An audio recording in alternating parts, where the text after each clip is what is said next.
Earlier this month, Coinbase announced they would be closing their loan program. The Coinbase loan program was offered in specific states that had license to do so in the United States of America. Coinbase is a centralized exchange, and other centralized exchanges in the US offered similar services. Many of them took those services away or stopped them because, let's face it, nobody has any idea what the SEC is going to do, and it's a bit scary. But we're going to talk about predatory payday loans and how insane traditional finance is.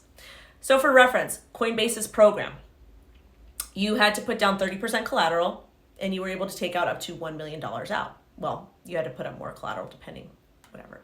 Anyways, the rate to pay back the loan was 8.6%, which really doesn't sound that bad.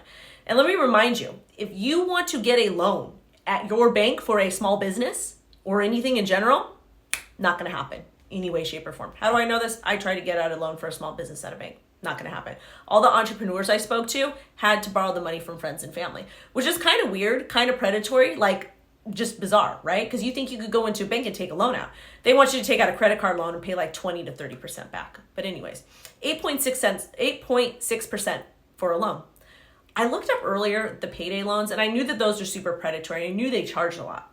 But I Googled, what is the average rate to pay back a payday loan? And I was absolutely floored, like disgusted, because generally the people that are taking payday loans, poor, lower middle class, or middle class. And let me tell you something, ain't no shame in that.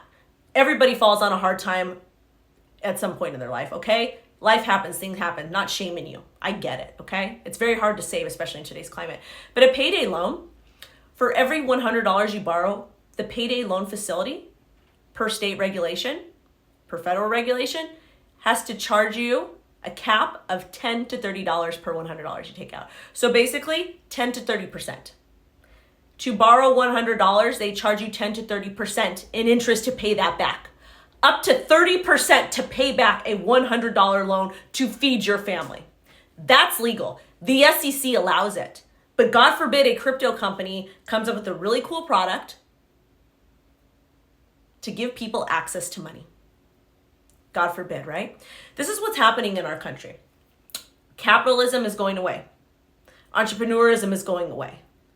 We're in the society that really just kind of functions on poverty. And again, you guys, the whole social issue thing, level playing field, people are making more money. They have access to make more money.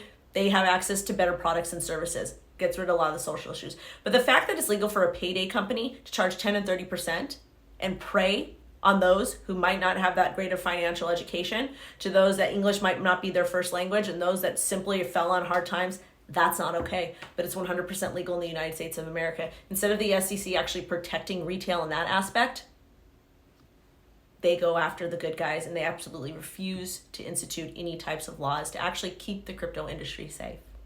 This is why we DeFi, this is why we Bitcoin, and this is why we crypto. Thank you all so much for watching. Have a great rest of your day and say no to payday loans, but yes to DeFi. However, make sure you understand how DeFi works before you actually use it. Goodbye.